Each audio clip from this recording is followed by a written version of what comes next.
Like, I want to work with you, and and I want you to feel comfortable to say whatever you want. Oh, yeah. And when there's something at the end that you're like, hey, I don't like that came up, I'll cut it out. Yeah. I'll be 100% frank with you. It would hurt me to do so because I think for the audience, like, what I want to give them is as much genuineness as possible. Like, that's all we can sell anymore. Oh, yeah. In a world that's totally false and fake and BS, the only thing I can assure and sell an audience is genuine, intimate conversation. And so if something comes up, it's because it was supposed to. It was part of the train of thought and promoted stuff that I think would resonate with people. But also, when you show your heart and you're a little vulnerable, we've created a society that makes us think that it's going to come back and bite us in the butt, and I got to be worried about it. Like the internet, the internet never forgets. I don't agree with that. If you're small enough, the internet forgets pretty quickly, real quickly. It doesn't even know you exist. Yeah. Until you get picked up by SNL, and then they'll find a podcast from 15 years ago where you said a word. Yeah. So it's like you don't exist until you do. Until someone and wants then you got to worry about your dollhouse tweet from 10 years ago. Yeah, I think that's getting better. 100%. I think that's getting a little better. Because everybody that is now dealing with the policy, at least at a younger age, 30, 35-year-olds, people that are in government or in positions of power that lived the boom of Facebook, they're now seeing it was our boomer parent that didn't have Facebook that said, if you get caught with a Solo cup, you'll never work again in your life. Yeah. And then it took all of us with Solo cups and Facebook to get to that position that we're like, yeah, I'm never going to fire somebody because they took a picture with a Solo cup. Yeah, so now the one thing I wasn't prepared for, when I go back on, I don't use Facebook very often. But when I go back on it every now and then, it shows me memories of what I used to post. I cringe so hard. Oh my God, dude! So hard. It's real bad. So I didn't know about this until I had a girlfriend several years ago, and we'd harass each other back and forth. And she said, "Oh man, I saw this person posted X, Y, and Z," and I'm like, "That's fucking retarded. Who posts that?" It's like, "Well, it's you." Showed me the screenshot. I'm like, oh my God. Oh Jesus, that one's out there. Man, so I go, she set you up. Oh man, it was embarrassing. Just by myself too. So she could have hosed me with every one of my friends. It was bad. So ever since then, every time I see a memory come up, I'm like, all right, we gotta delete that. There's been one I've ever seen. It's like, you know what? I got a new puppy. You know what? Hell yeah, I did get a new puppy. I can't cringe it. It's the cringe. It's like it's black or white. If I cringe at it, it's gone. It's out of here. If I don't cringe, all right, it can But what stay. is that a sentiment to more than anything besides growth? I say this on the podcast all the time, and this is a snapshot in time of this person today. Yeah. And right now, I think this is the most brilliant I've ever been. Also, because I'm being compared to an idiot 5 years ago, 10 years ago, 20 years ago. Oh, yeah. But the guy next year, 5 years from now, and 10 years from now is going to look at this person sitting here right now and go, that kid was a moron. Yeah. That's called growth. Yep. And if we don't allow for a society that promotes people to grow outside of their ignorances, then not only are you preserving a totally ignorant society, but then you are going to damn anybody that tries to grow out of that. Yeah. That's why I think everyone needs someone to just call them out on their bullshit. Just like everyone. No one is immune to it. You absolutely need that person to just go, all right, this is bullshit. Stop. You're looking ridiculous. We don't have enough shame in this society. Goodness. Not enough shame. Can we make a real, I don't know, outlandish point here, and this might trigger people, but I'm going to make the claim that there's small, inappropriate situations, small value to bullying. And that I'm going to use one example. And we're going to get to the questions. Give me an example. But as a Disney adult, right? All right. I'm in law school. This is a professional school. That's what it claims itself to be. So they're not only trying to craft you in academia, but they're also trying to craft you into being a professional. So if you're late, you can't enter the room. If you need to go to the bathroom, you can't come back unless it's like an emergency type of thing. Like if you're a habitual bathroom person at 120, that's a problem. But if it's your one time in a month, they'll let it slide, right? So they're trying to craft you into being a professional, taking these things serious. Your attire was really scrutinized. And we had a girl. Now, before we get to her, to give an idea of what law school is, very few of the people go straight from college right into law school. The vast majority of that population are older adults that are trying to rebrand their life, and they're trying to, see if they could climb into a new profession. So a lot of these people have wives, they have kids. The minority are people, that go straight into it from college. So here's a girl who's like 33. It's our first year of law school, and she worked at Universal. She's a Disney adult. Now, she would show up to class in an R2-D2 dress. So her dress, it's a dress, but it's also R2-D2. Yeah, I know what you're talking about. She's also a very nice person. When you talk to her and you get into the political discourse, she's no idiot, and she knows what she's a very fun person to talk to. She has a lot to offer, but was almost instantly ostracized by the community because we can't point and laugh, so we quietly snicker behind your back. And I believe we're shortchanging people. We are cheating people from the social redirection, the social correction of, yeah, maybe I don't need to wear that dress to school because it makes me, and I'm not saying norms need to be law and we need to use that to like make everybody the same. But also, if you're going to sit there and be in a world where you want to assimilate, but you also want to be individual and unique, you got to try to find some middle ground. Yeah. Well, so let me take this in a positive direction. Yeah. So instead of shaming people to like kind of conform, shame people to kind of fix their shit. So here's an easy one. So at work, my desk is right within eyesight of the bathroom. So I see people coming in and out of that bathroom all the time. All right, not a problem. Sometimes they'll come up and they'll talk to me at the desk. Every now and then you see a fly down. I have no more. I personally don't have the shame just to go put your fly back up. Because what's the negative side of that's going to happen? Someone's like, "Oh, you're looking at my dick." No, it flies down and it's distracting. Put it back up.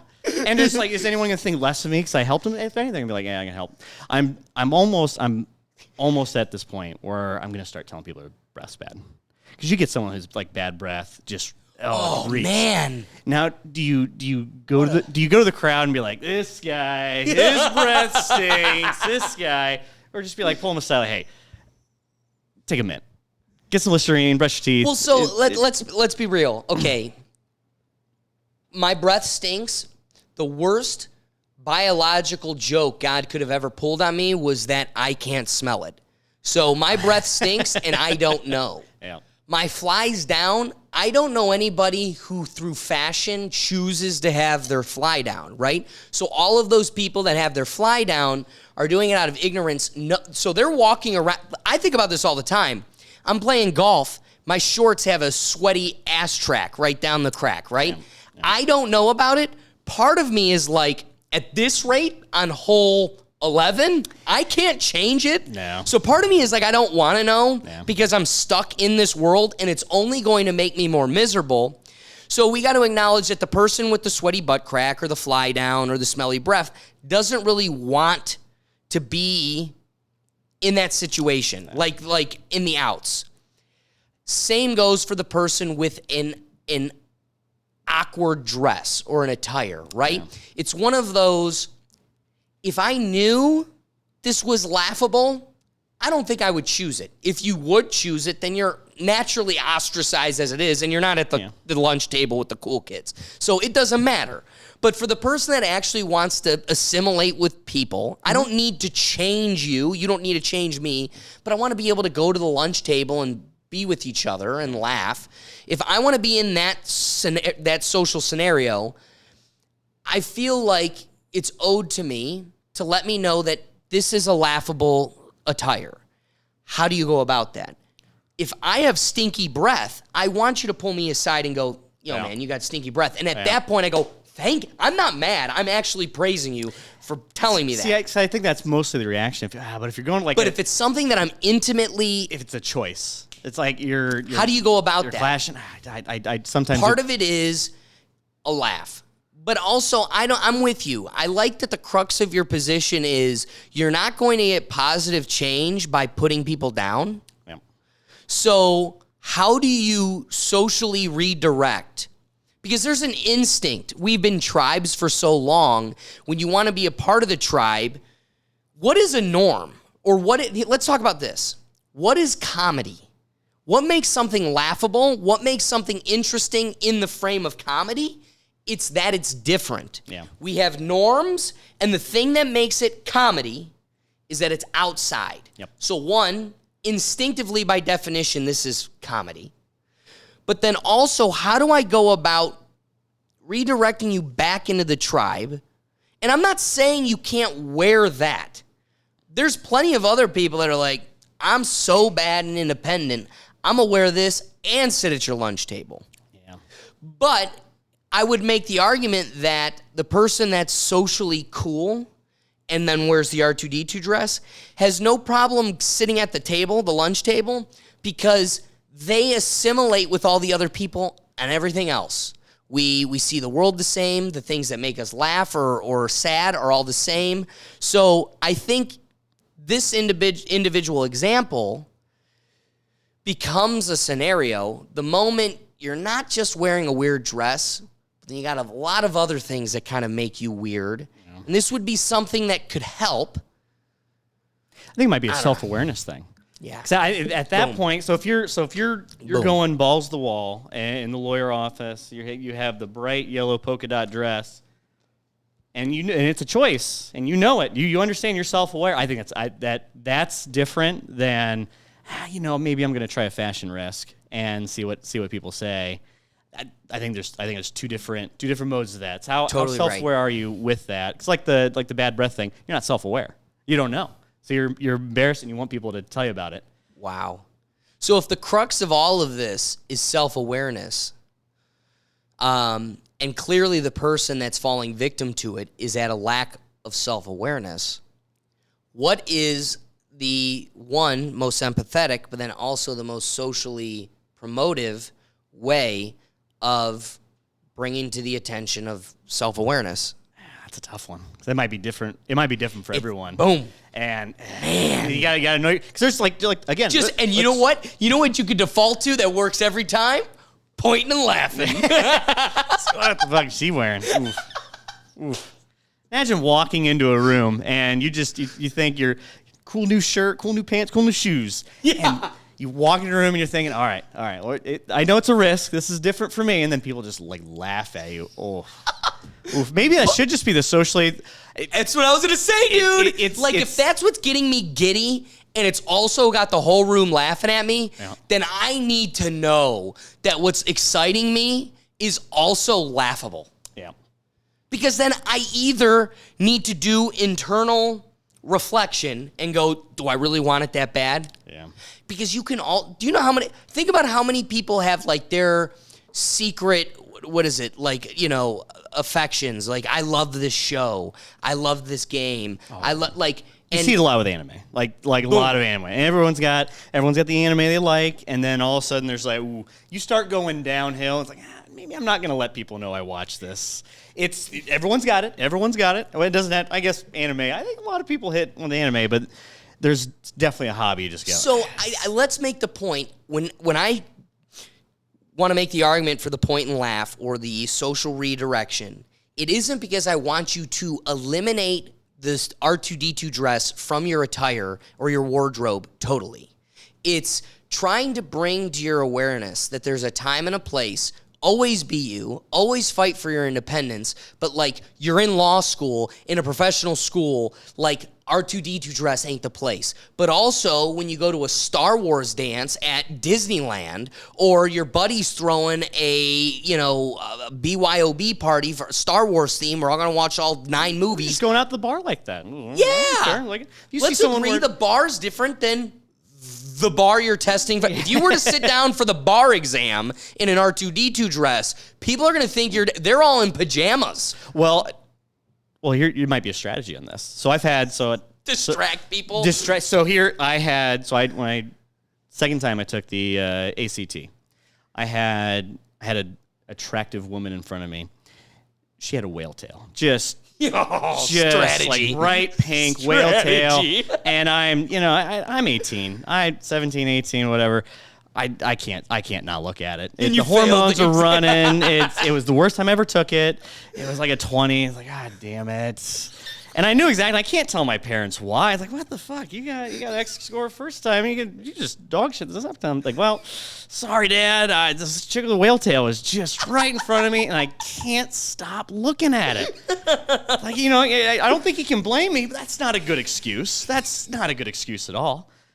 I think he'd almost be like, hell, I was hungover. I had a party last night. That might be more justifiable. Yeah. Man, I still think about that all the time. I think there's a strategy to that. Especially the bar. You want less people. If you're a lawyer, you want less people to succeed. Yep. On that exam. Yeah, it's also this specific month, this one. Oh, that's hilarious. Yeah. There's strategy. So here's a little political here. Yeah. I find it utter garbage that I can't just take the bar. I agree. Don't even get me started. Do not get me started. But let's agree that is the pay-to-play game that this capitalist society has played forever. Yeah. Because I've been, as somebody that went through law school, the whole time I'm there, the thing that made my stomach turn the most is I'm in a free country, and they're saying that I have the right to defend myself when the state overreaches and wants to take away my liberty. Whenever they want to infringe on my liberty, let's just say for me, if I'm in any scenario, a cop's talking to me, some dude's trying to rob me, like whatever's going on, in a moment of stress or tragedy, besides the police, depending on its severity, the first place my mind goes is I look to my dad for guidance. Mm-hmm. Privilege of my life, I get it. Oh, yeah. But I would look to my dad for guidance, assistance, help, whatever. The fact that the state is reaching in to take my liberty, and I can't even let my dad speak on my behalf. If there's anybody that I would think has my best interest in mind and was truly fighting for me, the fact that that person can't fight for me unless they jump over this hoop, that ain't a free country. No. Now, legally, can you represent yourself even if you don't? Always, forever and always. Forever. But let's also agree there's a balance to that. While I believe what I purported wholeheartedly, the balance to that is, and I think you deep down will resonate with this, we are in a country of grifters. We are in a country of grifters. How do you define grifter? Somebody who's a snake that's just trying to make it. All right. A snake oil salesman. Okay. That's what I would define a grifter as. And so, or at least in this scenario. Okay. So, in a country of dog eat dog, this is a capitalist society, take it or it will be taken, you will have a real hard time policing people who swindle old ladies, desperate people, poor people. There's the difference between the thespian actor and the person or the orator and the person who's truly a legal genius that can actually help you. There's plenty of people that are legal geniuses that couldn't talk to a wall, but also that's why they have people that will go to court for them on their behalf. You know, there's the difference between the attorney that shows up in the courtroom and the attorney that does all the legal research. Well, and practicing law in a courtroom is probably different than just practicing law. Writing a contract doesn't necessarily mean you have to be in a courtroom defending I guess it's a real specific case scenario. It's a so what if you got a guy that's selling wills at a low cost, knows how to really work computer imaging and makes a nice graphic, the pamphlet looks amazing, sells himself like Better Call Saul, and little did you know, the dude's never done a will in his life. He just throws some legal jargon together, and it isn't until your grandma dies and your whole family's at each other's throats over the estate that you realize you got duped. Yep. So at least its intention is to standardize it in some respect. Yeah. Well, I don't think it's a good job at it. So the way we govern ourselves probably needs to be standardized, because it's, a lot of politics goes down to, well, how's the government going to enforce this upon me? So if you're going to punish someone, they have to know the rules of the game. So like what we have with like social media, like we just had a conversation about with Twitter.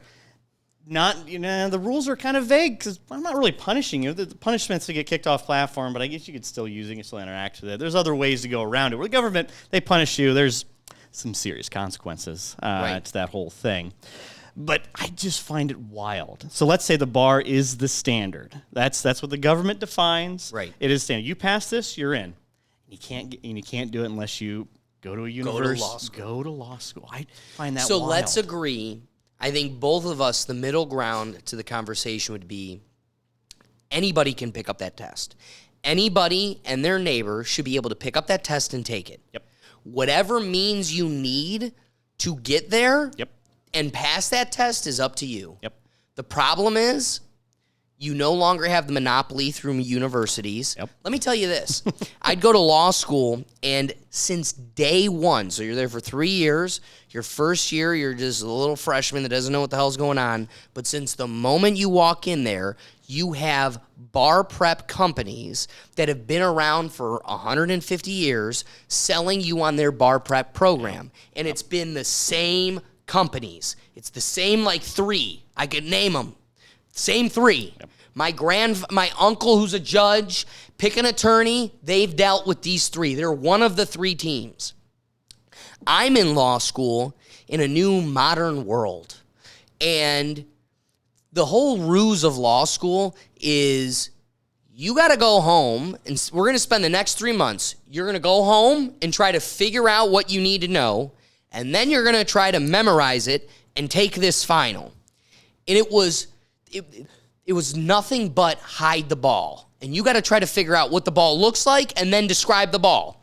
So it was very helpful to live in a world where I would go to YouTube and there was this guy, Stu Takata. That's the program. If anybody's in law school, Stu Takata. This guy wholeheartedly got me through law school. I will die on the hill that this kid with a YouTube channel got me through law school. What was really cool was through those 3 years, it was happening when I found him. But over the course of those 3 years, he built a full-blown program. So he is now one of those competitors with the top 3.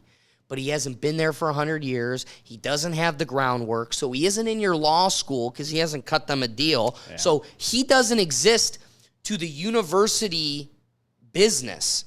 But to any layman that's trying to grow, I'm telling you, as somebody that did Barbary, which is it is the top of those 3, and then compared it to this kid's program, they're night and day. Just give me what I need to know, and I'll rock it. So here's what they don't want.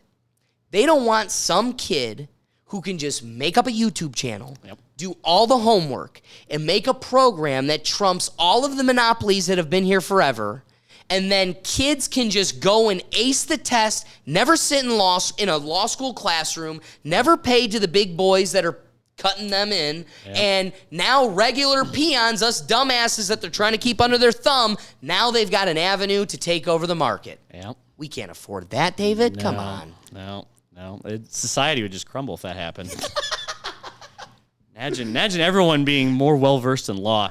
I couldn't imagine. Yeah, more well-versed in law or people able to autonomously insert themselves in the marketplace. No.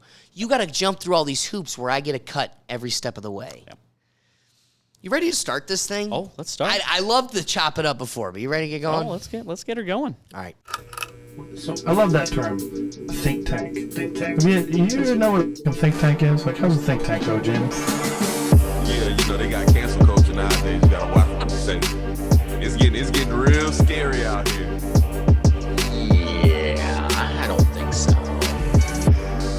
I don't know if I can take the conversation here, but we might as well. It's the Rethink Tank.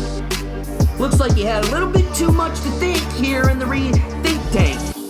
Hey, what's going on, everybody, and thanks for joining us again. Today's episode, we're going to get a little contentious with people that would be put in the same box as us. You know, the basket of deplorables, believe it or not, might have different opinions from each other. And as in lieu of that, as a nice anecdote to the theme of the Rethink Tank, we're going to get a little challenged here, and I'm excited to introduce my guest for today, David Cunningham. How are you, my friend? Oh, doing wonderful. Glad to be here. This is a real treat because David and I have a lot of conversations that most people would assume we'd be in the same box. However, our conversations tend to highlight the nuance that makes these conversations worth having. And it's when you really get into the nitty-gritty that you learn and come to see how people can come out in different positions, even though we'd like to assume you're all the same. So in light of that, David has done the homework and has put together David's cold takes. Yeah, my political cold takes. And I've got an envelope, a slew of them. There might be, even because we had to chop it up at the beginning here too, there's likely that there's going to be a part 2 to this thing. But there's so many good topics in here, both social and political, that I'd really like to try to get to all of them. Now, why are they cold takes? Because to me, some of these are pretty hot. A lot of my list making. I have a bunch of lists that I make for myself, and it's really just like because I'm reading it back in the future. Oh yeah, these are all political cold takes. Of course, who doesn't agree with this type of information here? Now, some of them I think a little spicier than others. You got to ham it up. For the audience here.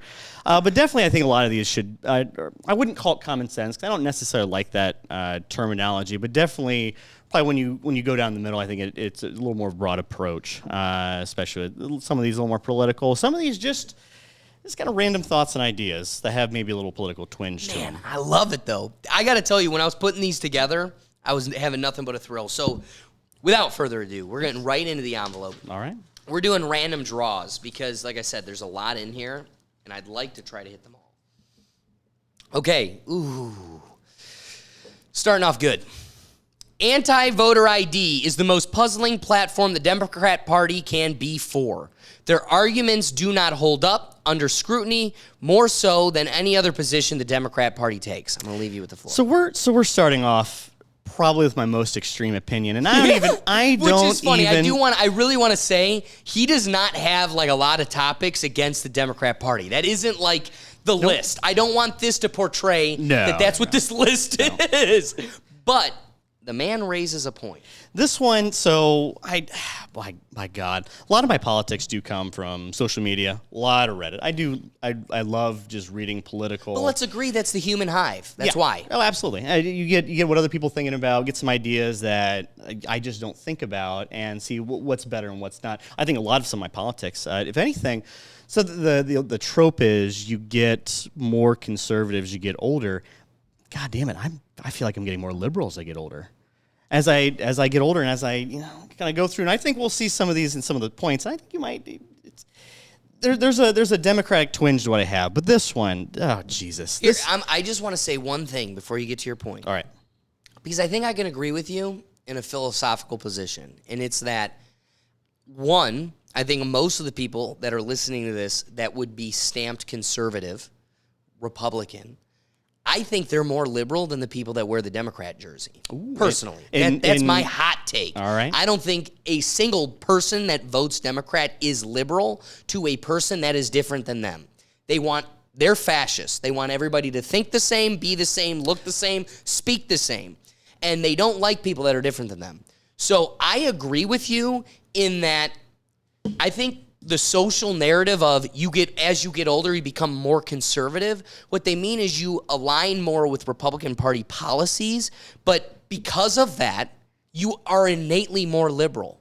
I say this all the time. I'm liberal in that I don't care who you're fucking or what you're smoking on your property. As long as it doesn't affect me on mine, I'm liberal to it. Yeah. So for the sake of this conversation, let's refer to them as either progressives or Republicans and Democrats, because I think they've taken a term, redefined it, commandeered it, and now they fight under the veil of good as they just push fascism. Yep. So I'm with you. Your statement is true. As we're getting older, we are truly becoming more liberal. All right. But we are not becoming more Democrat. Well, I guess it depends. So, like, so I get what you're talking about, liberal. Well, I mean, that's the first kind of phrase in libertarian. Liberal. And you get, liberty. Said. So yeah. Like the crazies, the extreme left wing of the Democratic Party. I like the term leftists. Yes, they totally. want to. They're very big on squashing your speech, having their way above yours, or just having a uniform way across the country. So with the voter ID thing, I hate it. Doesn't hold up under scrutiny. So part of it. You just got to be a citizen to vote. We need to prove you're a citizen to vote, and this is why we have identification. Now, some of the pushback I've seen is that voter ID should be free, and like having paying $25, $30, $40, $50 for your state ID, driver's license. That is one of your cold that is takes. why So that is one of them. Let's combine the two. Wherever it is, I'll pull it out. They do go hand in hand. So there's two contentions our conversation here is going to confront. One, that ID should just be free. Yes. State ID should be free. Yes. And then your second position is that the anti-voter ID is very puzzling. Yes. So please. So I think the ID being free, that's just poll tax. So, and why do we have identification? So we can exercise our rights as citizens. So the government can punish you or figure out who you are and or reward you, punish you, however they want to go about that. And that's, nothing else. Like the Postal Service doesn't exactly cost money to like receive, or, you cost money to use like stamps and such. But when the government comes and contacts you, that service is very free to you outside of taxes, obviously. But definitely, there's no input. I am born. If I have a name and an address, the government will find me, and that's why the Postal Service exists. Right, the Social Security system. You have a Social Security number. Yes. You are now a Jew in Auschwitz. You have a number. Yep. You and that's are also owned. this is a whole other topic, but that's just an awful way to go about doing it. Right. You're owned. We got you. You are property of America. It's also like, did you know like the Social Security number? You could just, the person in front of you and behind it, they're real people. Yeah. Those are real people.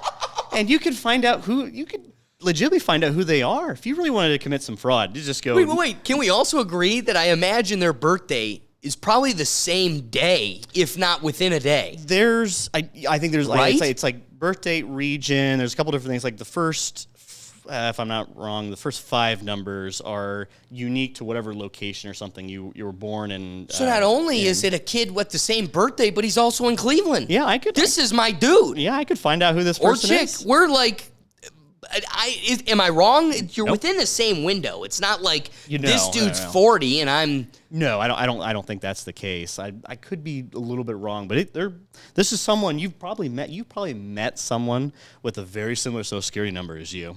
And I'm surprised there isn't more of like an internet troll movement to try to find out who the Social Security number above you and below you is. there was a while ago where you could there's like a movement. It must have been, I don't want to say pre-internet, but like rural Maine social media, like the pre-2000 or mid 2000s, like 2010s, where you just texted the number in front of you. And the number behind you, like, who are you? Who is this person that is above funny? and below me? I'm shocked they haven't done that with Social Security. Even just like scam people.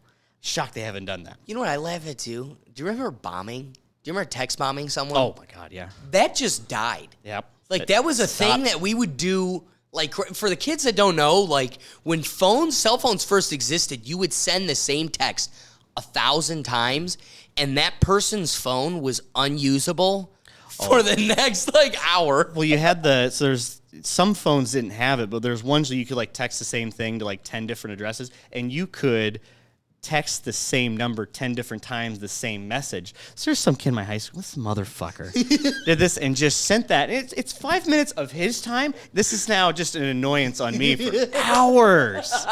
God, what an asshole. What a time in life, dude. I hate that so much. So anyway, back to the voter ID thing. So yes. we create a world. So anyone who's like against showing a form of identification. It doesn't have to be driver's license. It could be passport. It could be state ID. It could be all sorts of like government sanctioned things. You got to prove to the government you are who you are. I just find this. Why is this political, controversial in any sort of way, shape, or form? And a lot of what you want to know why? Because they have no faith in black people. When COVID hit, we had to say that COVID was killing all the black people because we keep them so poor in their poor communities that they're the fattest group of people.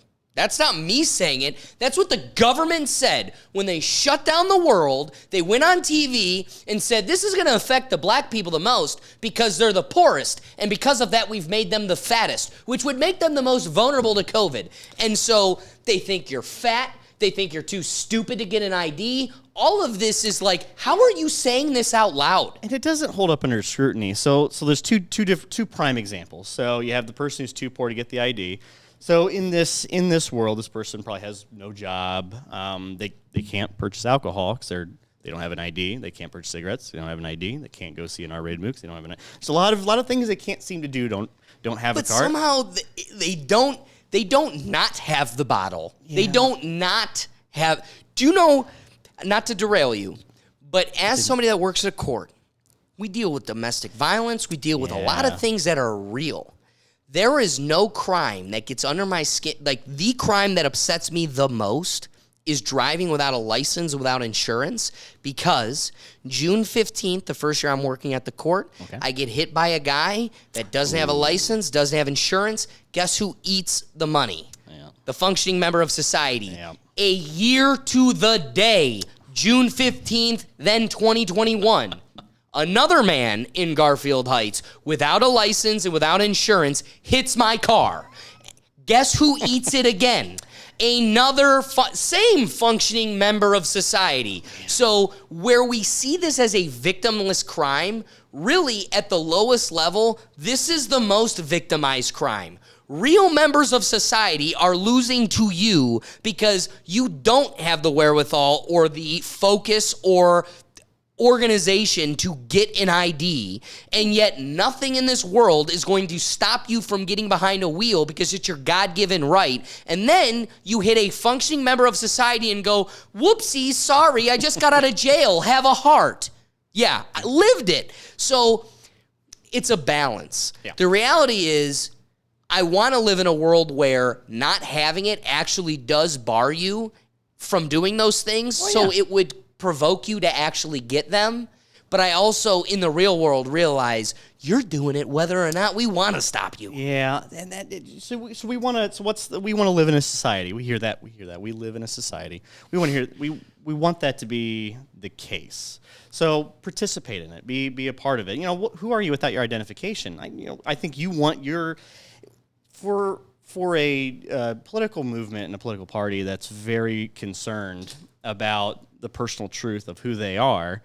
Why is that not on the forefront? Like, here's who I am. I agree. Even if I want to, change my sex or, be a different person we actually allow that. We allow that to be the case. Yeah. Although controversial, it is allowed. Why not make that? Why not embrace that you are who you say you are, and that is the truth right there. So we go on we're too poor to be able to do it, and I don't necessarily agree. I would like to see a program in which that helps people afford that. That'd be something I would help promote. But let me ask, because I think this question is going to highlight where our ignorance is in this conversation. As two people that have the IDs and afforded them and everything else. Yep. What is the cost of an ID? I think it was $25. I was going to say, whether or not you knew the exact number, if you didn't, my point would be it's so minuscule that the dollar amount really, we paid it and it doesn't even exist to us because it was almost nothing. Yep. So I'm going to tell you right now. All right. The docket in my court that is the biggest prick in my back, the one that I have the least respect for, I have the least empathy for, is our eviction docket. Because that day, as I set up the courtroom, made sure everything was going, I was there at 7:30. I had to wake up at the ass crack of dawn. I was also doing it the 4 days before that. I did my job seamlessly, and that day it all went without a stitch. And here I am bringing you in on Zoom at noon, and you're half naked in bed, but you got a flat screen TV and a whole row of Jordans. There was somebody that, honest, real story, brought somebody in on a debtor's exam. That means they can't afford their fine and cost. Okay. So they're here trying to compel the court to wipe it away because I don't have the money. Mm-hmm. Poor me. The judge and her attorneys and the attorneys go in a breakout room, and it's just me and this lady, and she's in the Zoom frame with her husband. And she gets all excited. She goes, "Oh my God, oh my God, oh my God, we just won our parlay." Ma'am, it's 9:30 in the morning. So in a case where she's trying to say I can't afford life, please accept the fact that I assaulted my neighbor, but I can't afford the fine. She's on the record when no one knows, she doesn't even know, cheering that she hit her parlay. So I want to have a heart for the person that $25 cripples. Yep. But in a world where we actually live in reality, there are very few Americans that can't afford that $25. I'm going to leave you with one last anecdotal example. All right. I'm listening to Bert Kreischer on a podcast. This was a long time ago. The fact that I'm philosophically quoting him speaks to how sad this point is, but it's freaking true. All right. Bert makes a point. He goes, when I was a kid, a homeless guy, all he needed to afford was my meal today. He actually didn't have to afford anything. There were zero costs at being homeless at our age when 20, 30 years ago. Yeah. There was zero cost to being homeless. Today, there is a very bare minimum cost at least affording my AT&T bill for this iPhone. There is not a homeless person without a smartphone. That means prioritizing the McDouble that will get me through the day today with that $1. Priority over that is my cell phone bill. Yeah. So I want to believe the crux of the position of it's crippling. But you need to sell me on the fact that $25 is crippling to the majority of humans. Yep. Well, I go back to, again, it shouldn't be, it should be free. Absolutely should be free. Now, do I disagree that, personal responsibility comes in and you should be able to afford that $25? Or if voting in participating in that type of society is important to you, then you should be able to prioritize that. Because that's the other half, the whole other half of my argument is I think it's a priority thing. The person who doesn't care enough to have the ID probably doesn't care enough to vote. They probably care about the outcome of the vote, but do they care enough to actually participate and be able to vote? I don't think so. The evidence doesn't support it when they don't have the ID. Everybody wants a political opinion, but nobody wants to do the political homework. I've been saying that forever. Yeah. So again, you don't need to read up on Camel Lady's politics. You don't need to read up on the dead guy that's running the country, Orange Man bad. You don't need to do any of that to actually have an impact in this country. At the very least, you got to wake up, even if it's at 2 p.m., go to a government facility and pay the $20 that would have gone to the dealer to the government for one time. If that's too much for you, well, the one time you every, don't like, 5 care years. about this enough. Yeah, you just don't care. You So care about part the of outcome. me is, then I don't want you voting. I don't want you to decide. Like, it's become a popularity contest. The fact that Kanye's name is written down thousands of times in an election says to you that there are people that are not taking this serious. There are people that are not doing their homework. It easily could have been a monkey wrench in the gears as an FU because I hate both people that you've offered me. But at the same time, the fact that he's even in the discourse, I think to me, illustrates that there's a vast majority of the people that are not politically educated and are looking at this two-dimensionally, surface level. There's no depth to their understanding. Yeah, and I don't necessarily care if they could throw away their vote. That's their right to do. I just want to be able to, if they want the ID, if they want to be able to vote. I don't think there should be. I really don't think it should be a cost because it's in the government's best interest for you to have an ID also as well. I think that's the other half of that story. I've been really attacking the anti-voter piece. Yep. But we've combined two of your points. Yep. And we're balancing it with it being free. Yep. Let me ask you this. Who should pay for that? And you would say us, the taxpayer. Correct. But let's get to the crux of the point. Yep. The people that you want to give an ID for free, which isn't us, because you and I, truthfully sitting here, don't know what it costs because it's so minimal, it doesn't exist in our world. For the two of us to pay for it in our sleep, that tells us that your policy you're trying to create isn't for me and you. Nope. But the policy you're trying to create is for the people where that $25 actually breaks them. Whether it's because they took that $25 and spent it on Air Jordans, or because they don't have $25 to even buy the food today, and you want to supply them with the ability to be a player in our government. Yep. I agree totally. But can you and I also agree that that person you're talking about and concerned about, that person, not me and you, the person we're giving the free ID, is not paying into the system that pays for that ID?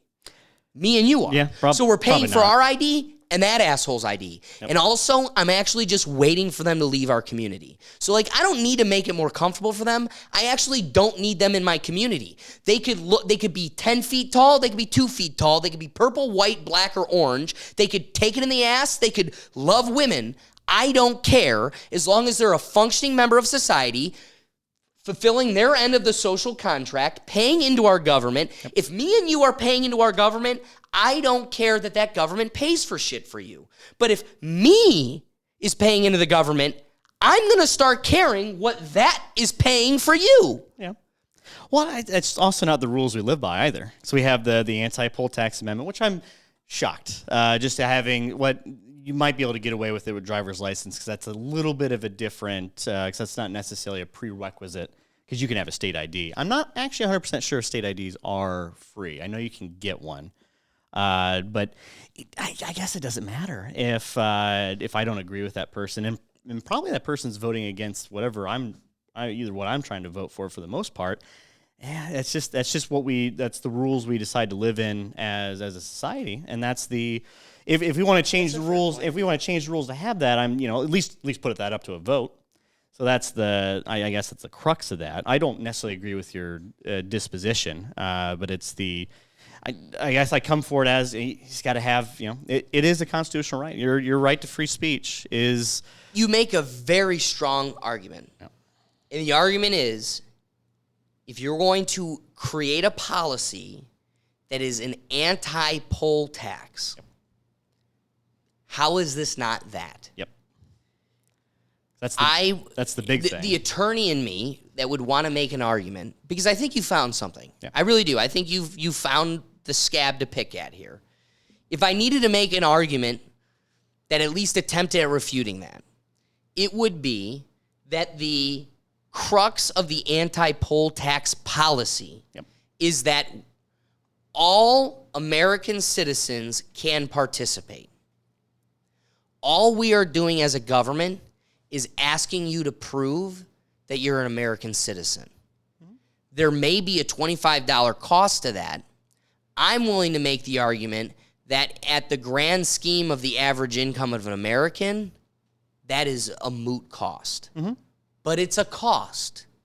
And I think you have presented that there is an argument to be made that you are now making there to be a cost to play in the game. Yeah.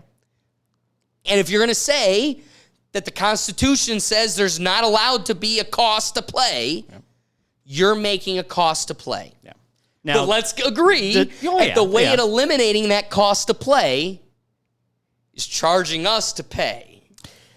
Well, yeah, collectively, yeah. So again, is the cost the asshole or me and you paying for the asshole? The cost exists. Yeah. Eliminating that cost doesn't eliminate it, period, because a person needs to create them. There's materials involved. There is a cost. Yep. Who's footing the bill? So it's either the functioning members.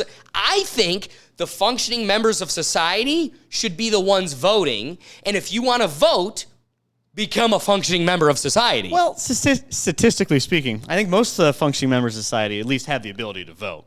Can you find me a person that doesn't have an ID that is a functioning member of society? Well, are they legally United States citizens or not? Because let's also agree, yep. Most hot take I could make, when it comes to that border, we had a Mexican gentleman put in a side patio, our stone patio. Mm-hmm. And this man did it all by himself, worked harder than we had. It would place the patio before it, which was also a stone patio. He outworked the crew of people that were there before him, did it at a very reasonable price compared to the market. Mm-hmm. He outworked all of them. The coolest thing he did was my dad has never given a tip to a contractor ever. Ooh. Ever. Wow. Went out of his way to give this guy a hefty tip. And the guy quickly snapped back to my dad and he goes, "Do you know what I do with my tips?" And my dad goes, "No." He goes, "I give them right to my wife because most men turn their tips into their drinking money, and I'm an honest man, and I take care of my family." The guy... So he put in the stone. He had one guy come in to help him rip out the stone. This kid barely spoke English. He said to my mom when they were doing it, he goes, "I don't get this American way where everybody's living paycheck to paycheck, living in the now, just trying to feel good and spend it all." He's like, "I would rather live miserably for 10 years and stockpile it all. And then I'm going back home. I don't even need your place. I'm going back home and I'm going to reap the benefits of my work." Like, nobody has the long-term sight. He made a narrative too. There's no looking to the long term in America. And there's something to be said about my position when it comes to the border. Mm-hmm. Is we are competing with a government that's run by a cartel. Our government is also partially compromised by their cartel. Yeah. We should, if we were honorable and actually wanted to help people, we should go over, kick out the cartel, take over Mexico, and adopt Mexicans as Americans.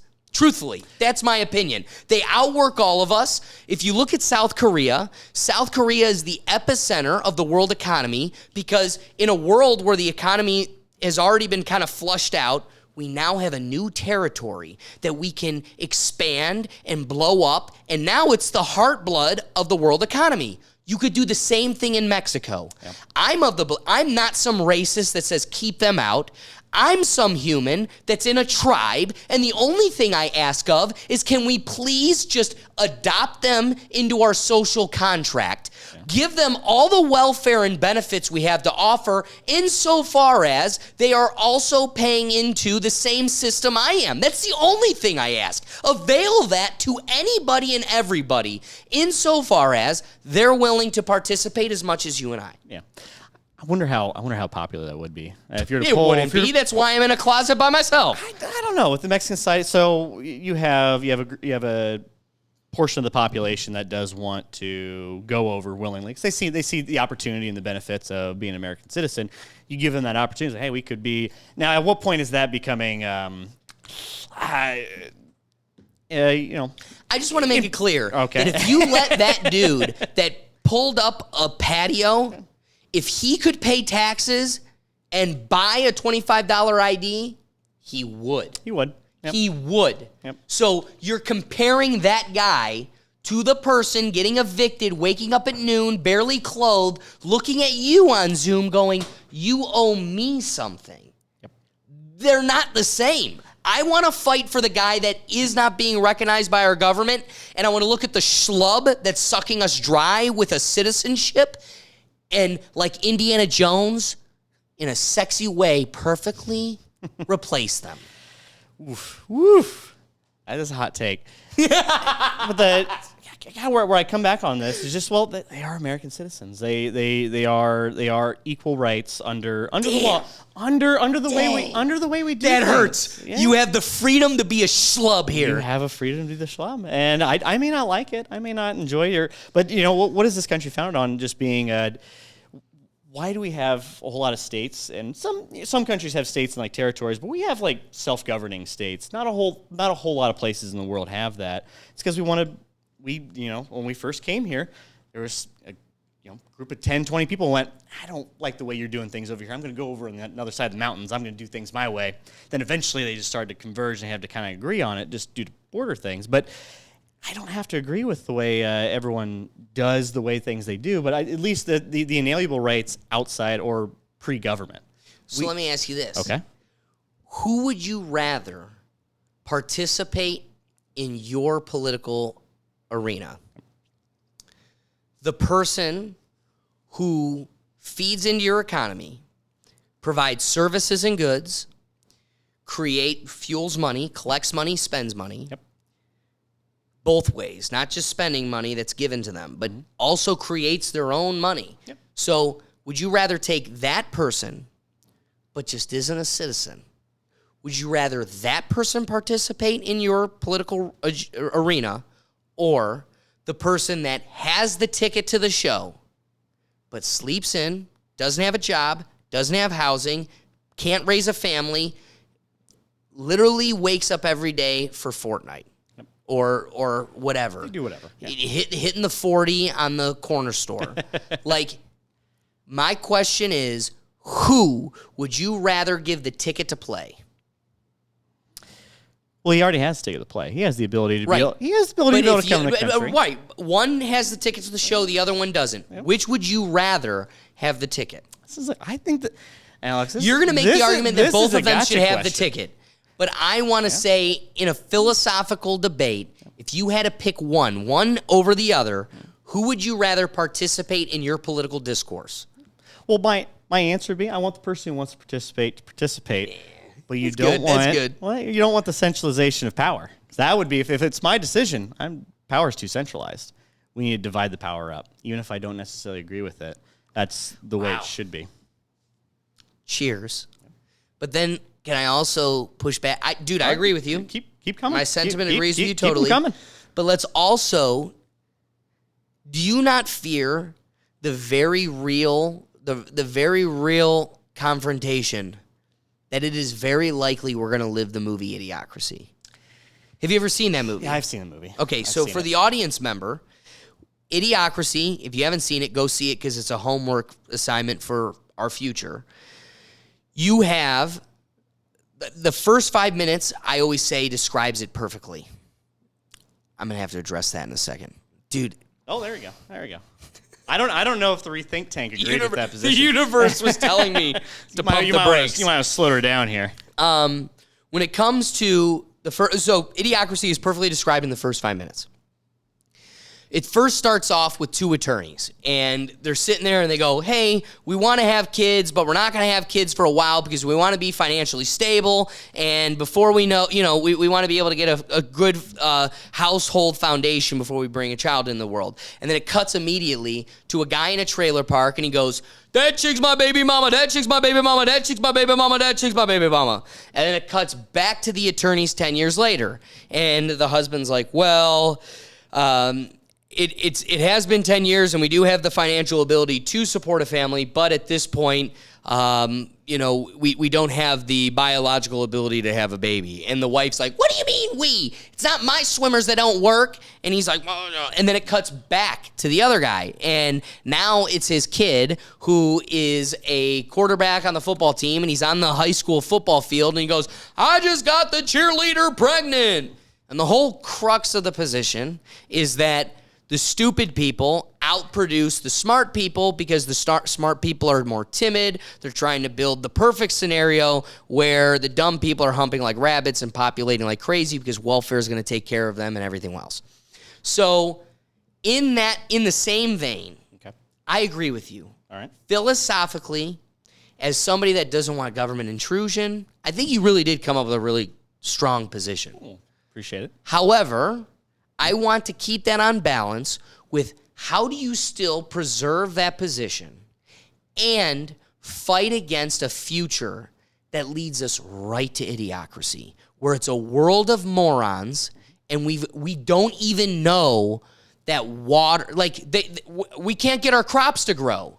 And it's because Mondo, the Gatorade of their world, Mondo's what plants crave. And then this guy comes into the world and says, did you think about putting water on them? And they go, whoa. You mean the toilet water? You mean the toilet? The stuff from the toilet? So do you want to live in a world where we don't even remember how plants grow? Yep. And so those people can participate. They are your world, and they have a right to participate. Mm-hmm. But how do you combat them becoming the totality? And you would say, and I hate this being the default in this show, but the show is always the way out of the problem is education, right? Yep. And provoking people to not be that. Yep. Is there an answer that isn't education? It's always education. Well, wait. So you take away the crux. So why? Why is idiocracy in idiocracy? Because they're not having the education. So you're taking away the one reason why they're out of there. But where I come back on the idiocracy thing, although I think we see a lot of parallels in our everyday lives, that's also kind of saying that your grandpa, boy, he's real smart, and you're just a derivative of just a dumbassery that just keeps coming down. The founding fathers were all right, let's say they're the smartest people in the world. Compared to him, fuck, I'm dumb as shit. Don't deserve to be here. So I think the population is getting smarter, not dumber. And most of that is like the information that we're getting fed to us all the time. We may do dumb actions, and I think some of that's just the highlight of immaturity. Just showcasing maybe some of the worst of society. But I think when we look at, why are we seeing a rise in unions and the populace just kind of coming back and wants to take back that power? I think it's just a lot of that information that was once being withheld from us. Now that we were able to cycle through with social media, I think Indeed and, areas you're able to decentralize a lot of, worker experience, like Glassdoor, I think is a really great example, and it's a really great tool.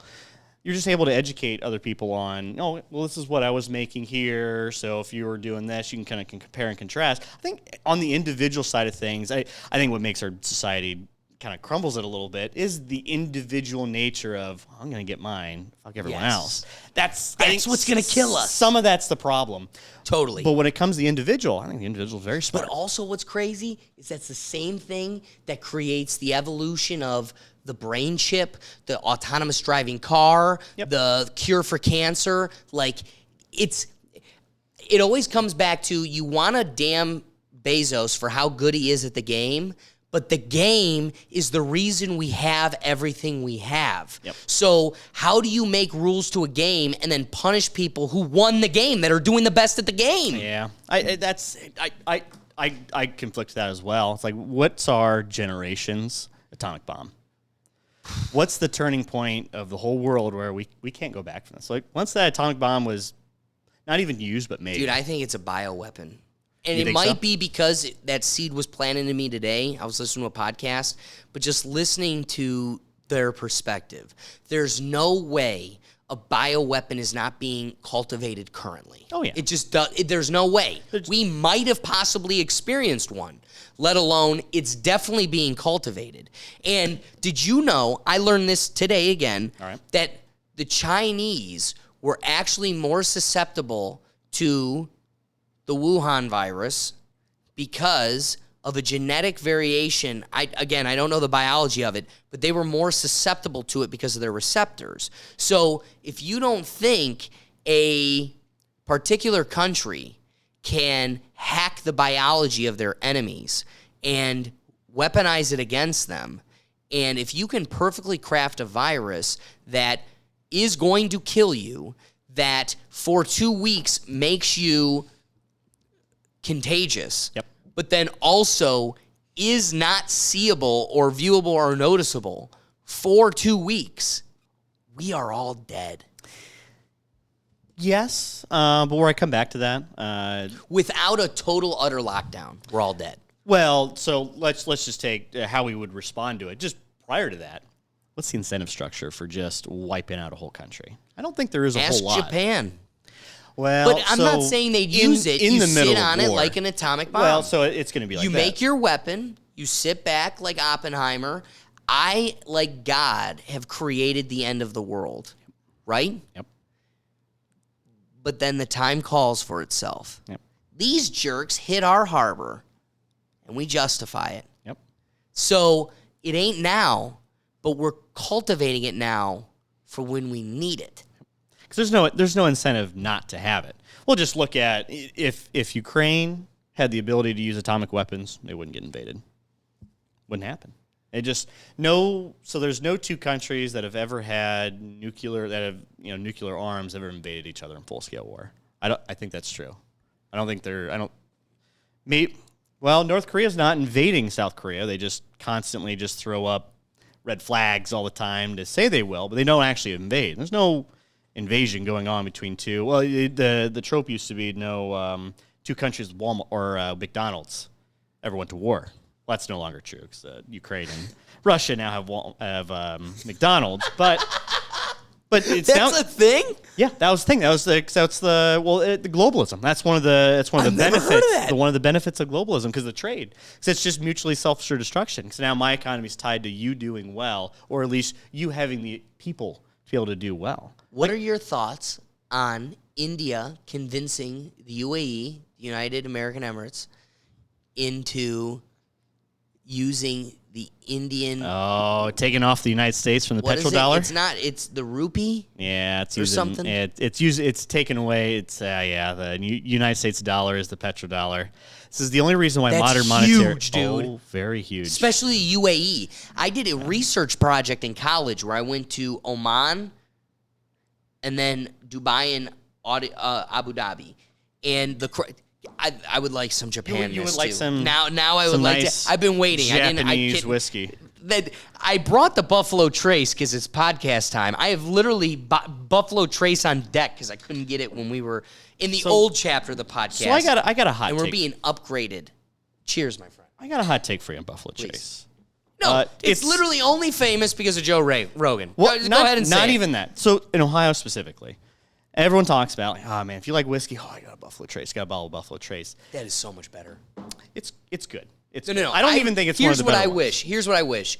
You had this first, because I did. And to go from this to that, wholeheartedly, I can tell you this is better. I like it more. As a Buffalo Trace guy, I like the Japanese whiskey way more. I want to treat my guests here.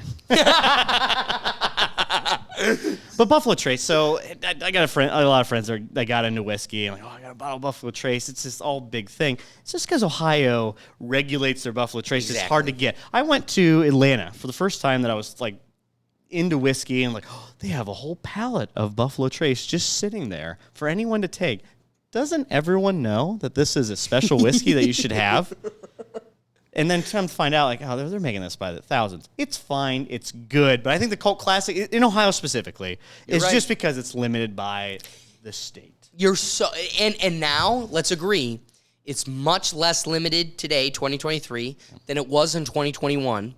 As a result, there was a demand to try to get it. Now that I got it around, like before it was like, I'd go to a bar, I'm like, whoa, you got it? Yeah. Give me that!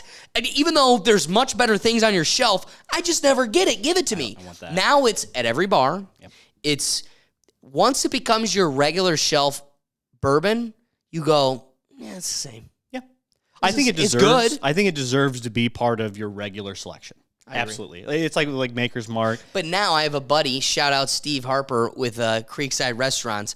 Because of him and because I was so desperate to find it, dude, Buffalo Trace just falls on my lap. I think we'll forever drink it on this show because Joe Rogan fan couldn't touch it. Now my friend's a bourbon whiz, and he's just like, dude, here's your thing. And it's like, how about you give me something like E.H. Taylor or something? Dude? Like, give me something like give me some of the matters. good Give me stuff. something that matters. It's real hard to get. Oh, I got a whiskey story for you. So I went, I went to Japan for honeymoon. I had a buddy of mine who's real big into whiskey, and he's like, I got this special bottle I want you to get for me. I'm like, okay, all right, you show me whatever you need. Shows me a picture of Blanton's. Okay. In Japan. So you want me to get you a bottle of Blanton's? He's like, yeah. But it's just a special label that they put on there, and I ask him, like, is this distilled in Japan? Is there like some flavor, like a flavor profile? No, it's the exact same Blanton's. Like they ship it over to Japan, and they put a different label on it. He bought it in Japan and brought it back to America. Motherfucking bottle. I went out of my way to go get it, and it was a pain in the ass to get. I knew there was a grocery store to get it, but you kind of have to wade through people. You got to go through the public transportation. It's not just I pull up parking lot, I'm in the Giant Eagle, I get it. It's a little bit of a hassle, especially if there's only one spot that I know it's at. There's probably other ones, but it was the only one that I knew it was at. So I went and buy it. That's not a big deal, but I have to talk with the. I don't know Japanese, and I'm in a Japanese grocery store. And like, hey, I need. I'm pointing. I'm taking a picture, pointing, doing all this, and he's got to get out. And so we got to the point where all right, we got it, have it, good. And I bring it back, and he's all excited about it. Hasn't even drank it yet. I'm a little irritated about the whole thing. You can't even try it. Can't even try it With you? With me? Sorry, friend. Yeah, but. There's a bit of a principle to it. I agree. Like, if you brought me the bottle, I'm a very principled person, so you don't have to say it. I will say it on your behalf. But if I went out of my way to get you a bottle, in a world where you don't think sorry. I didn't go to Independence, Ohio, and then back to Brecksville, Ohio. Let's make the position very clear. I went to Japan... the other side of the world, an island. If I bring it back, if you don't think I deserve, especially if it's Blanton's, something you could have gotten in Kentucky. That's what irritates me the most. If you don't think I deserve a glass with you, not that I deserve a glass. If you don't think you owe it to me and you don't want to have a glass with me, I don't want a casual glass with you almost ever. Am I a jerk? You're not a jerk. We'll get there eventually. Yeah. So I tell him, like, there's all these nice friend. There's all these wonderful Japanese whiskeys. Like, I have no problem getting you one. It's like, you want the one that you can get in the States? Because I made it a point when I'm overseas, I want to try everything that they can't. So the weird thing about Japan too is the bars are. It's not like they are here. That's the one What's thing. different about them? It's the one thing I hate about Japan. So part of it's just the language barrier. It's the language barrier. I can't just roll up to a spot and go, I'm just here for drinks. Because a lot of them want to sell you food. Because the space is limited, so they can't just have a bunch of people around. And there's a couple places that are tourist-oriented that do just that, but it's like an Irish pub. I'm like, I'm not going to Japan to go to an Irish pub. I'm going to Japan because I want to experience Japanese culture and do all that. I want to sit on the ground. And unfortunately, that part of the culture just doesn't translate. Like a bar. Like really? Yeah. There probably is some. They're out there, but do they want to deal with me? No. They don't want to deal with me. It was very clear the Japanese did not want to try to cater to the tourists unless they're already catering to the tourists. Yeah. See, what's funny is I've always gotten the impression that like Americans walk on water in Japan. And that isn't the case. I don't know if I would call walk on water. Like, no one gave me a hard time, but there's definitely, like, if you're not, there's probably just, so let's just put it in our shoes here. So let's say there's like a French population. I can't speak French. I don't know anything about French. And we have a bunch of French people coming to our bar because it's popular with the French. I don't know. It's going to start being annoying to just deal with that. Deal with French people. Not because they're bad, but there's a language barrier. It's so frustrating. Totally. Even I have the best of intentions. I want to give you. I want to, in fact, probably overpay So sometimes they'll do that. Every tourist place will do that. But I want to overpay to be here and experience what you have to offer. But because they're not catering to what I am or just my language, really it's my language, not anything else. They're just like, I just don't want to deal with you. Because the big thing in Japan. So they would just straight up ignore you. Not ignore. They'd always they treat you with respect. I don't think there's any spot they didn't treat me with respect, but they follow the rules. And there's rules in Japan. They love their rules. Such as? What are those rules that they would respect? They would kind of neglect you. So you go to a bar and you just like sit at a table, and someone will just come serve you and do all that. That's not how it works. Some places in Japan. A couple places we went to, we just sat at the table, and it's just the ignorance of not knowing what's going on, not understanding the culture. You just sit at the table, and they come up to you like, and they'd speak to Japanese like, fuck, I don't know what they're telling me. I don't know what they're telling me. This is just embarrassing. Because I'm probably doing something wrong. They're not handing me a menu. They're not saying konnichiwa. It's a stern face. Like, what are you doing here? Like, shit. All right, so I got to go back to the end of the line. Oh, bad. But Can I ask you something? All right. So when you told me, like, friendly conversation before this stuff, when you told me you were going to Japan, yep, and like for your honeymoon, yep, and like how excited you were and everything else. To me, it seemed like, the way I interpreted it, you had to have had some, like, Japanese educational background, like something intimately called. You were just a tourist. I was just a tourist. Oh, yeah, I like Japanese culture. Fascinating. Like anime, video games, Godzilla. I got a whole leg sleeve. It's a Godzilla tattoo. So, big fan of that. Like, I love the things they produce, and I like the culture. I enjoy the architecture. It's a very beautiful place.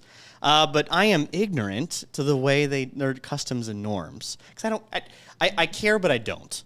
At a certain point, I almost wish it was a fake Japanese, and they actually do have these, but it's all kind of like hammy with like women. So they'll do, there's certain places in the tourist areas where they'll have like very beautiful Japanese women that speak very fluent English, and they'll try to entice you into the bar, and it's very expensive.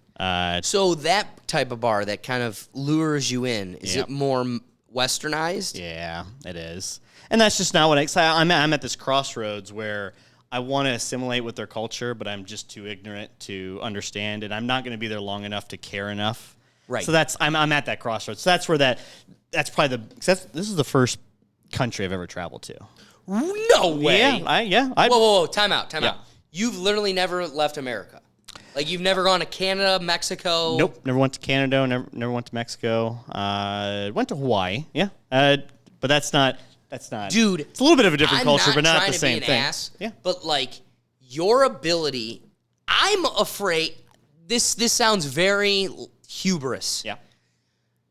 As somebody that's really traveled to Europe, the Caribbean, Mexico, South America, I've been to Asia, the Middle East. I am afraid of Japan in that I'm desperate to go. Don't get that twisted. But to me, it reads as the most difficult society to navigate because they are the most, to me, reading, outsider looking in, the most standardized. Like, everybody's the same. This is the way we do things. This is how society works. Oh, yeah. It's going to be the cleanest place you ever go, but for a reason, and it's because they're all principled and standardized. I fear going in there knowing none of the standardization, the norms, and how life works.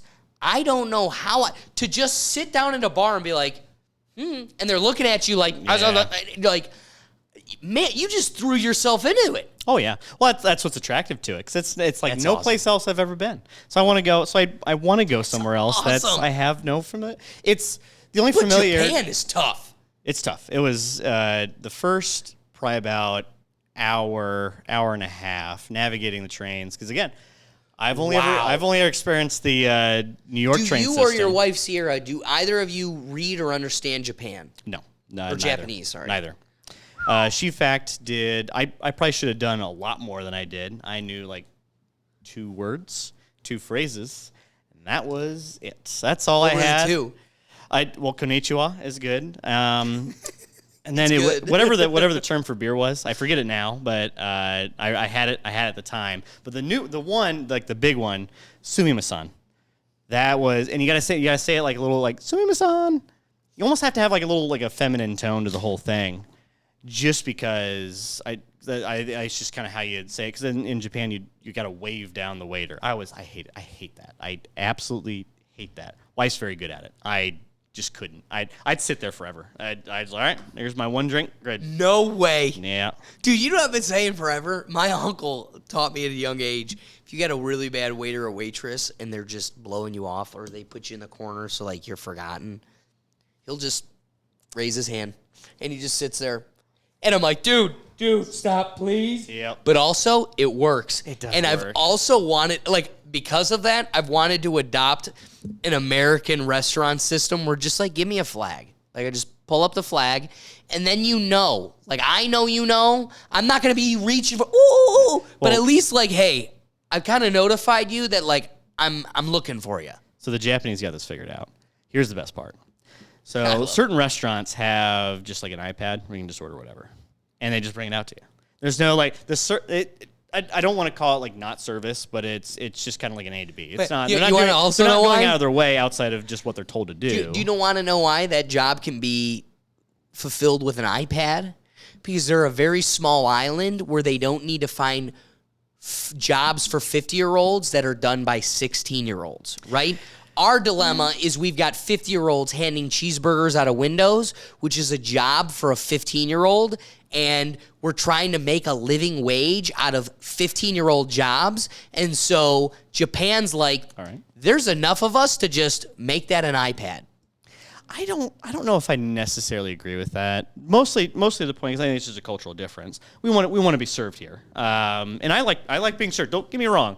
I love being served. It's great. It's wonderful. Them, they don't care. That doesn't add value to them.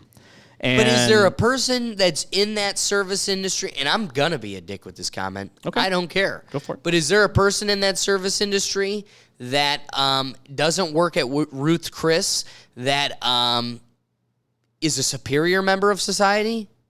Like, they're really pretty fillable. Well, I mean, it depends on how you give value. I don't think there's... I'm not saying they're invaluable. Okay. But I am saying there's a very clear value to it. And it ain't high. Any job has value to it. Anything you do... It's iPad value. And if you don't have so many people that you need to find jobs for, it becomes a kiosk. That's McDonald's. Well, doesn't the market decide the value on that? So Ruth Chris, do you think... Capitalism decides the market that's on that. That's the market. Profit. That's the market. But does does your Ruth Chris customer want to deal with an iPad? I don't think so. Heck no. I don't think so at all. Heck no. But does your average customer maybe want to, DoorDash. I mean, isn't DoorDash just Cheers iPad doing that? And that's what the market wants. That's even if they order from Ruth Chris. But then you are rolling the dice with a guy that's going to crack into your bag and steal a fry or sip out of your Pepsi. Yeah. And there's a lot of people that aren't going to those services anymore because they've seen the slew of videos that show the types of people that type the honor of that position is decredited by the schmucks that take it on. Oh yeah. Well, isn't that with anything? Isn't the honor? So what's probably the most honorable position to be in? Yeah, it probably depends on who you are and what you're. No, but you're right. It's like college football coach, very honorable. You at least the people that want you to be there, a lot of honor there, a lot of stuff. But you could, at a turn of a dime, they can, I don't want you there anymore, or it's like teachers. That's this is man. Do I have a lot of respect for teachers? Yes. Is their job getting a lot harder? Oh yeah. Yes. Do we devalue them as let's agree as a society?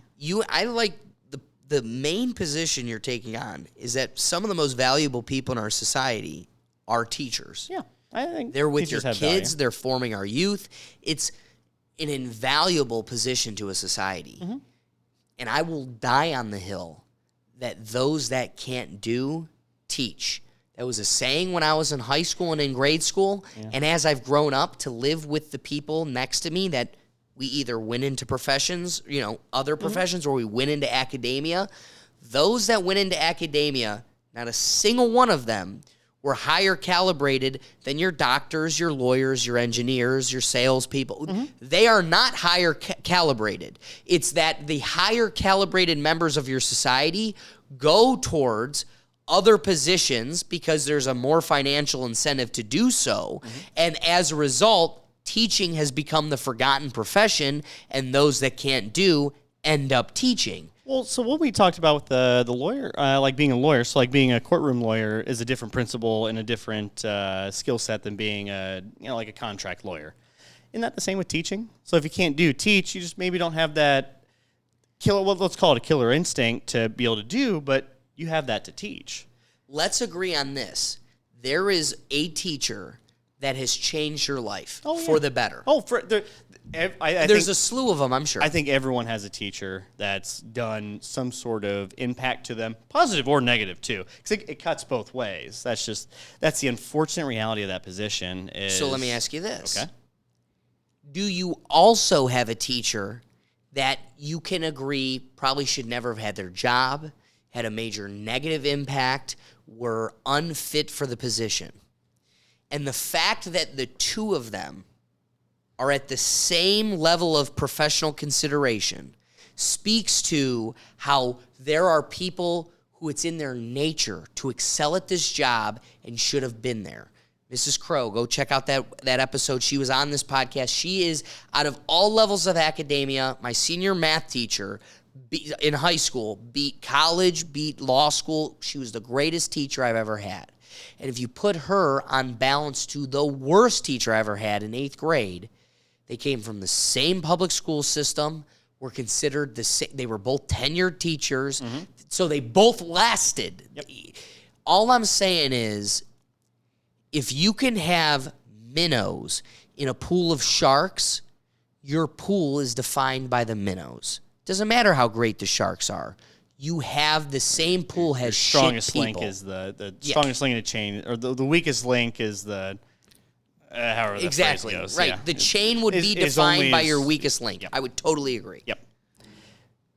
So if we have that for teachers, so I think the argument is you don't want the teachers to collectively bargain for unionship. I don't mind that. I really don't. It's as long as you can counterbalance that with raising expectations. Because what you do find from unions is kind of like a suppression of hiring the standard.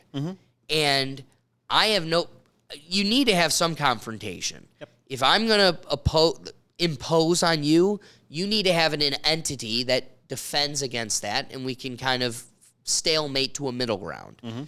I'm not against unions, but let's also agree that, and it's on balance. I want to say that the unions have gotten too powerful to the point where they're protecting and defending people that shouldn't be there. Like, you should really standardize to the highest degree you can. At the same time, you've alluded to it. You've made mentions to it this whole conversation. But there's a reality to where academia is at today. Yep. And it's harder than ever for a teacher to teach simply because you've handed them the ability to be your parent for 8 hours a day, but then you've stripped them of that ability to be a parental figure, which they used to be 20 years ago. Yeah, there were some abuses on that end. Yes. And I think that's what the caused that. The unfortunate reality is you have, the bad apple spoils the bunch. So you had several. You're just at such a power position as a teacher that in our effort to wring back the power to not abuse children, we've stripped them of the power to have authority over the children. So it's, how do you? You damned if you do and you damned if you don't. It's a balance. It's absolutely a balance. Yes. We don't have spankings anymore in schools, which, so I don't like. I'm not pro spanking in school because that's the government coming in and spanking your child. Absolutely physically not. Touching your kid. Even if I spank my children, I don't want the government to spank my children. I'm surprised that ever, even in a way more conservative society, I'm surprised that ever flew. Shocked that was ever a reality we ever lived in.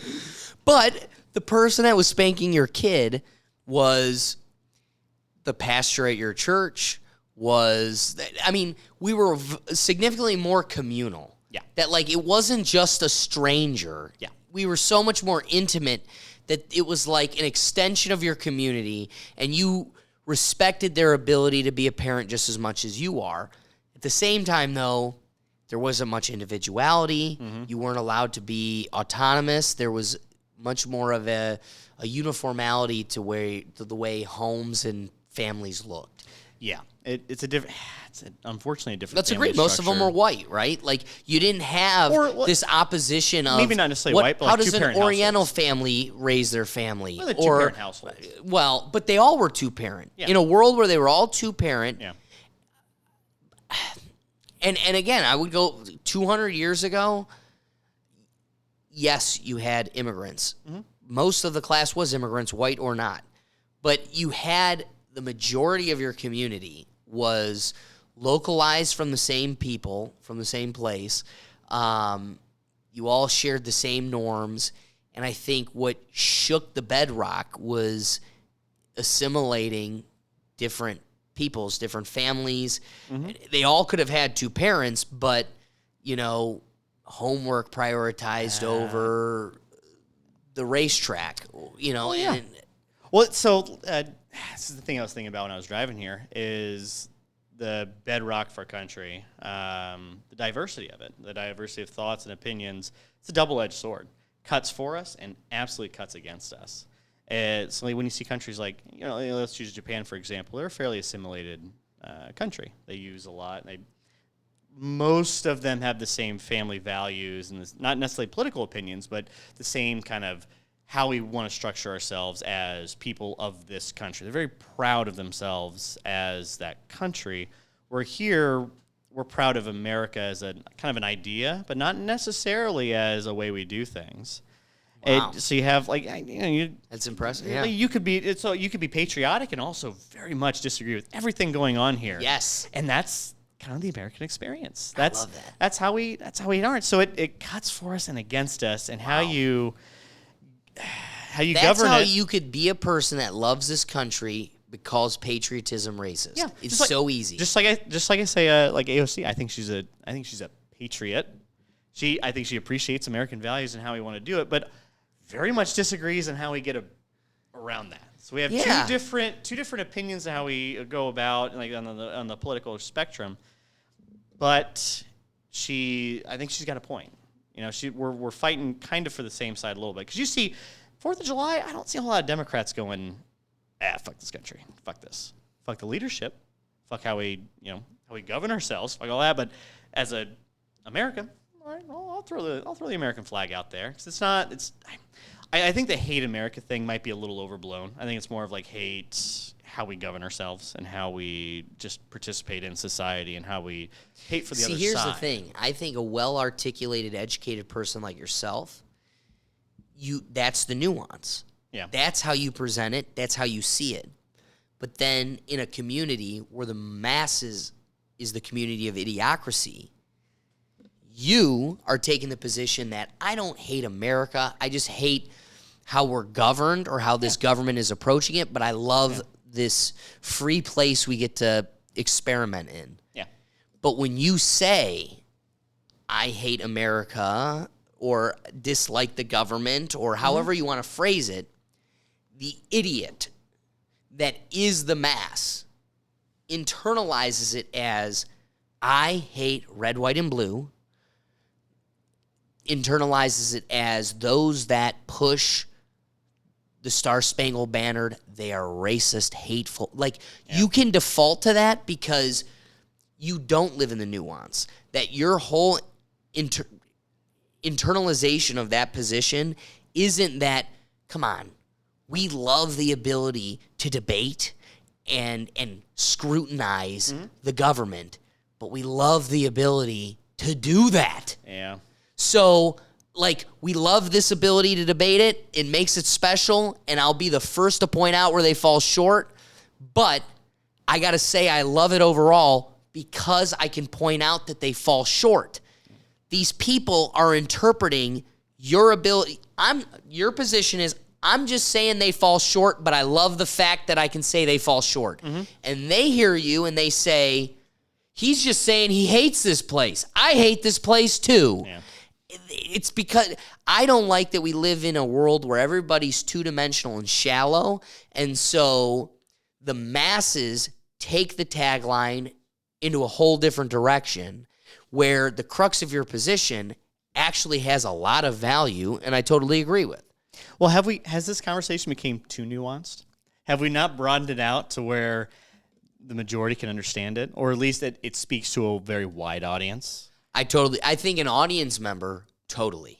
Yep. The sad part is the person that is in the masses that we're talking about, they're still asleep, dude.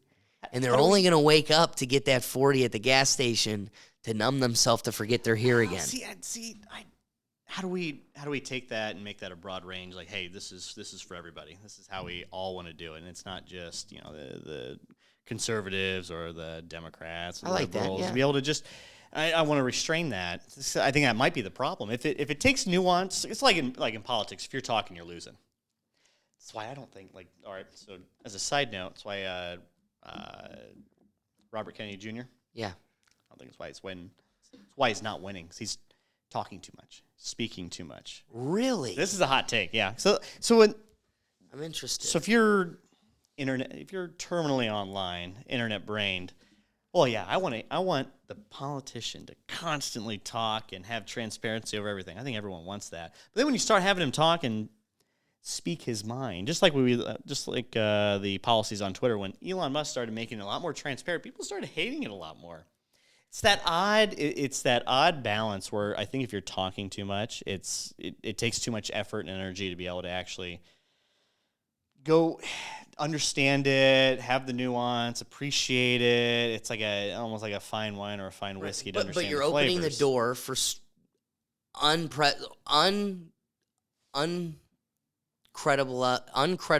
incredible scrutiny. Yep. It isn't rooted in anything other than two-dimensional.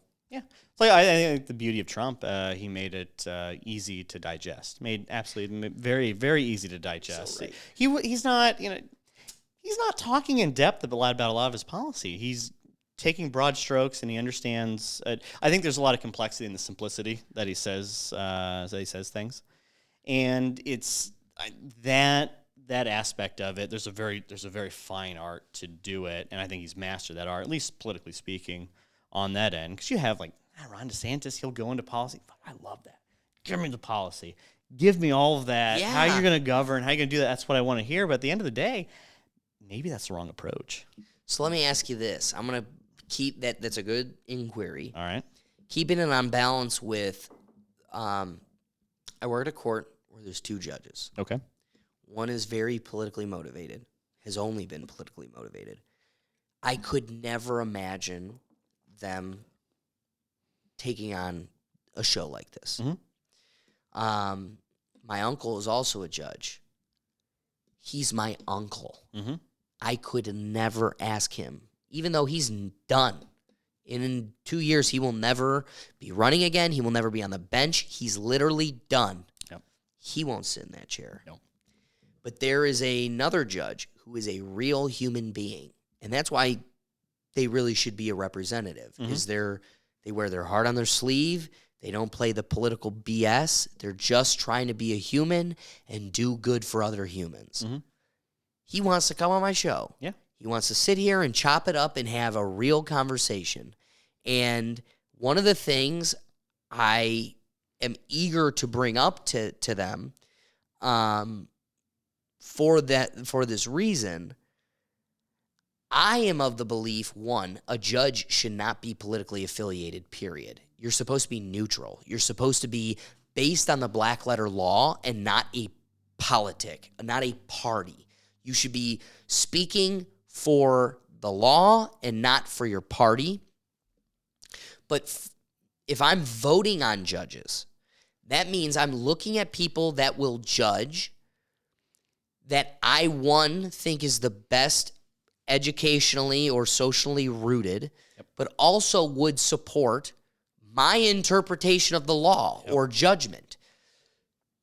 why would I not want to hear? Because if I'm voting on literally an R and a D next to your name, and that's the only thing I know about you, why would that world versus why would I not want a world where I get to hear you as much as I can? There's something beautiful to ours is long, but like I love Joe Rogan's show because you got to hear Elon Musk for 3 hours. Yep. One of the most powerful people in the world, unedited. It doesn't matter how many times you take a clip of him making a weird face as he smokes a joint. It's out of context, and it has no impact because it's a snippet of a 3-hour bit that explains it all. And so to me, more than an R and a D next to your name, the best way for me to truly know who you are, because you're going to slip up. Let's take Mark Zuckerberg. Do you know how many millions of dollars, or at least thousands of dollars, were spent on training him for Joe Rogan's podcast? Do you know how many coaches were explaining to him, sat him down, spoke him through how to be on Joe Rogan's podcast? Yep. This is how we conquer for Facebook's sake. And yet he still goes on that show, and the 3 hours is defined by a 30-second snippet where he accidentally admits that they corroborated with the FBI. Yeah. Okay? Well, did he accidentally, or it was just being true? No, he was just being exactly. It was just being you true. can't help but be a human being and be real in a long-form conversation where people are just being. If I'm talking to you, no matter how much of a show you're putting on, if I just continue to come at you as a real human being, vulnerable and empathetic, your walls are going to come down, and you're going to accidentally slip that you are working with the FBI. Yep. And that shit only comes out in a long-form conversation where I force you to be vulnerable. Yep. So it's a double-edged sword. That's the Boom. the transparency. I love the transparency. I want to hear every politician have a 4-hour podcast on their thoughts and beliefs and go into in-depth detail, and I want it to be scrutinized. But the reality, I don't. Is that beneficial to that politician? Probably not. And those that don't do it, Boom, and that's why they don't do it. It's not beneficial to them, but can you agree? It's beneficial to us, the absolutely. audience. Transparency is never a bad thing. It may be bad for you in the short term, but it's not necessarily. You don't want to be hidden from anything. Can I ask you a direct question that's kind of derailed from this? Direct it.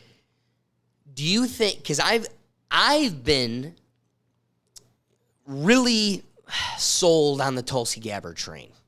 And here's a person that speaks on long form a lot. She's on a lot of podcasts. She's got her own podcast. She's always on shows talking. Yep.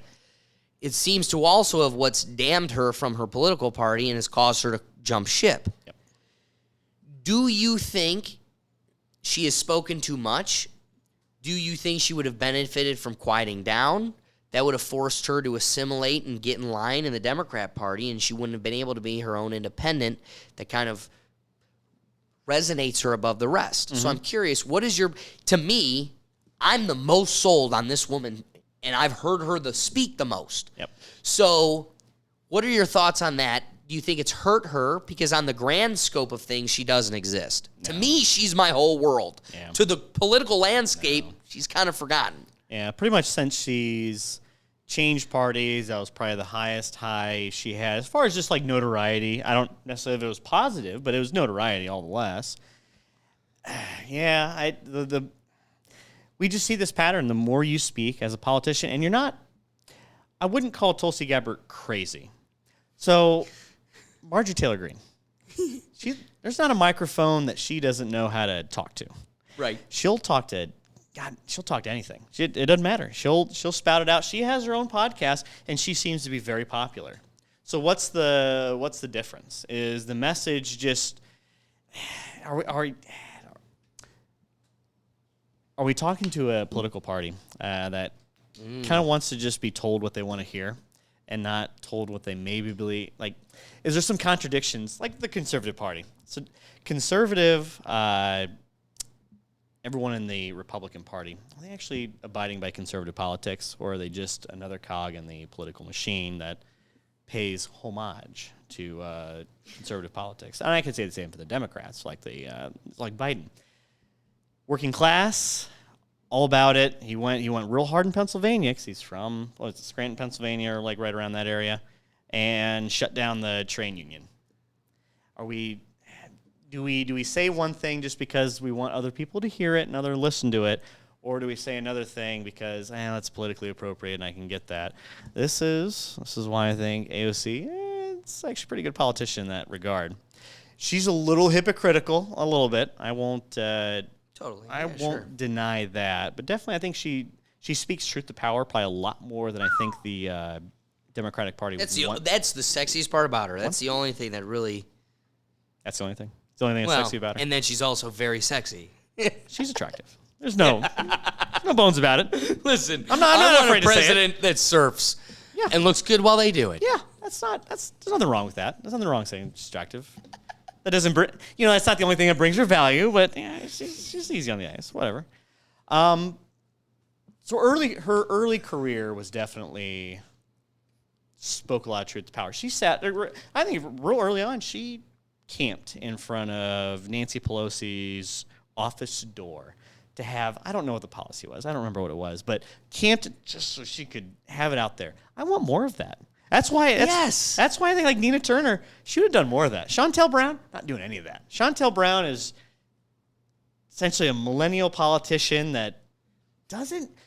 What's Chantel Brown's most controversial opinion that isn't just right in line with the Democratic Party? I don't know. I don't know either. Yeah. And I follow her quite a bit. Really? She doesn't have any. So, okay, the Democrats want to take away assault rifles. They want voter ID laws. Okay, well, that's not. What's unique to Chantel Brown? Nothing. It's a Democratic talking piece. Whatever. Nina Turner, she'll go all sorts of different sideways. Yeah. She'd nationalize the whole country if she could. Good on her for it. And I voted for her. I voted for her on that. Like I don't agree with her politics in the slightest fact. There might be the overlap between me agreeing and her not. It's not. I don't think we agree on a whole lot, but she would have been a bulwark for the political movement. And I think that's the ultimate promise of Trump that I don't think we really got. I'm just going to throw this cog in this machine and see what happens. Right. Is he going to blow this whole thing up? That's what he promised to us, and he gave none of it. Again, I say this all the time. There is nothing at this point that has me convinced Trump isn't controlled opposition because he did nothing to actually oppose. To actually oppose. Yeah. He perfectly spoke in a way that made him look racist, but then also to his constituents look like the guy. Yeah. And so depending on the lens you were looking at it, he was both. And I think he left a lot of his supporters out to dry and look like fools. I think he never actually accomplished a lot of what he promised, strictly because that's part of the show. He's the one that was hanging out with Epstein. He's the one that appointed Alexander Acosta, who is the prosecutor. He brought in Alexander Acosta into his cabinet. Alexander Acosta was also the prosecutor that gave Jeffrey Epstein the greatest plea deal in American law history. So something's fishy here. Yeah. The fact that everything about him is almost there. Like, I'm going to almost change policy and affect what I promised, but also I did none of it. Yep. To me, I think there's more evidence that he's controlled opposition than he's actually here for us, but then also the machine is so compromised, and people do have Trump derangement syndrome. That is real. People are sick. So if you don't think there are people that are... I think it's on the opposite end, too. There's Trump... obsession syndrome. It's sure. But I also think you are only motivating people to obsess themselves with him if he's a tool that upsets you. Mm-hmm. There are more people that are voting for him not for the better, but because I don't like you. And this is the thing that you hate. Yeah. That shows no value for the public and speaks to why I think he's controlled opposition. do you have any wrapping thoughts as we conclude? Because what I laugh about is I have an have an envelope envelope. Well, of let's badass topics, throw and another- we literally got to one. We got to 2. We got to 2. Don't sell yourself well, short. 2 combined. Well, how about we end with the topic? Well, dude, we are thick into this. So let's wrap, and right. we'll do a part 2. We're going to do a part 2, if that's do a cool. part with you. 2. That's all right. not- So, guys, I appreciate it. If we made you laugh, if we made you think, the best thing you could do to support this show, like we say always, is to share this episode. If you liked it, that means somebody else you know's got to. Please like I like- said, we're fighting comment, and algorithms. subscribe. So, exactly. So take that link, send it around, text it to people, post it on your stuff. That's what's going to promote the algorithm the most. Again, though, if you want to find all of our content, you can find it at our website at www.rethinktankpodcast.com. I lost a phone in a lake in Austin. I'm just going to telling me- leave it you- there. you were telling me So I have a slew of like professional pictures for our new summer merch attire that just totally lost. You wanna- which you has wanna- slowed up the release, but I'm going to use this opportunity to exclaim, check out our Rethink Tank golf polos. We've got Rethink Tank baseball tees, the 3/4 sleeves, and then the deck of cards are coming because I bought custom Rethink Tank deck of cards. Don't know how to read fine print, maybe not a good attorney, because they were pinochle cards. And to me, to come to find out, it was a deck of 48 cards, and it had 8 9s, 8 10s, 8 jacks, 8 queens, no 2 through 8. It was world shattering. I don't know if you're a good contract. So, no, not so. I would agree. So now I've made a nice donation to the Cleveland Pinochle Club. So the decks of cards are coming, but we've got the polos and the tees. But like I said, guys, you can find all of our content on our website. You can follow me at Gergat57 or the Rethink Tank at at re_think_tank. Well, before you're done, I got one more thing. Please. One more thing here. I think we should put out a hit on this iPhone. In the Austin Lake. What's the lake in Austin called? What's it called? Lake Travis. Lake Travis. And you said you lost it right near near the pier. Right near the pier. I think You know we a should have scuba hit out on diver. this. Yeah, exactly. You know a scuba diver. Yeah. That's right where to. There are people that make bank scuba diving that lake. Yeah.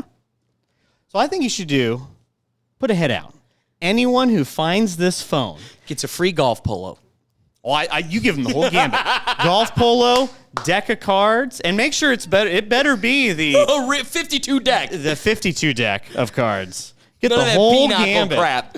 Someone's able to find that. That's a supporter for life. You probably have that guy on the podcast. And you'll get a bottle of Buffalo Trace. Oh, he's adding to it. You got any more? You can put you get your one piece flag of anywhere moss? you want on the moss. Anyway, guys, if we made you laugh, we made you think, please share the link. Otherwise, we'll catch you on the next episode. You have a good one. Peace. My friend. I'll shake your hand. Yeah, that was so delicious. That was so good.